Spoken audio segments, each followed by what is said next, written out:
বিসমিল্লাহির রহমানির রহিম। আজকে আমি কাঁঠালের পাটিসাপটা রেসিপি শেয়ার করব। আমি এখানে কাঁঠাল ঘষে ছেঁকনির মধ্যে ঘষে নিয়েছি রসটা বের করে। এখন এখানে পরিমাণ মতো দিয়ে দিলাম চিনি। কাঁঠালটা অতিরিক্ত মিষ্টি, তাই আমি চিনির পরিমাণ কম করে দিলাম। এখন দিয়ে দিলাম ময়দা। আমি 4 কাপ দিয়ে 2 কাপ ময়দা দিলাম। দিয়ে দিছি 2 কাপ ময়দা।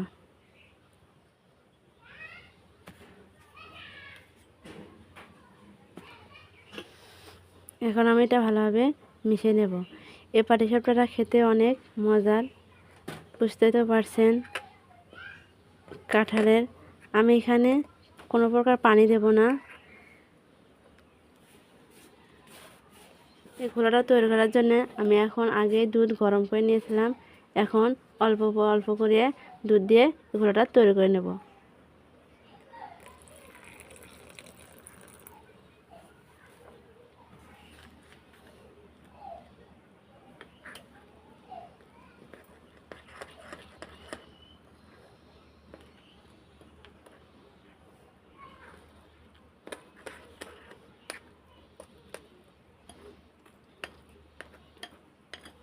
এটা ভালোভাবে এখন মিক্সড করব। দেখতে পাচ্ছেন আমি দুধ দিয়ে এটা ভালোভাবে এখন ঘোলাটা তৈরি করে নিলাম।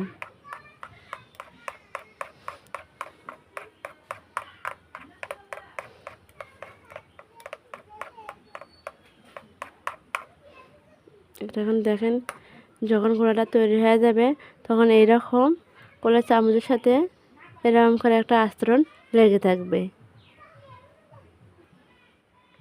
তখন বুঝতে পারবেন যে এখন ঘোলাটা তৈরি হয়ে গেছে।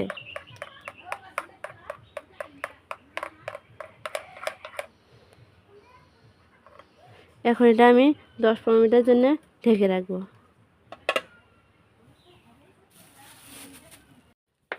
এখন চুলায় একটা কড়াই দিয়েছি, এখানে আমি সামান্য পরিমাণ তেল দেব।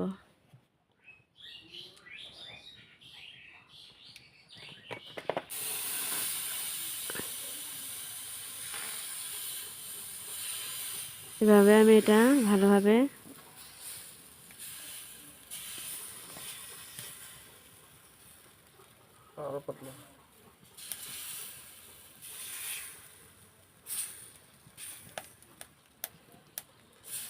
এক সাইডটা হওয়ার পরে এটা আমি এখন উল্টে দেব।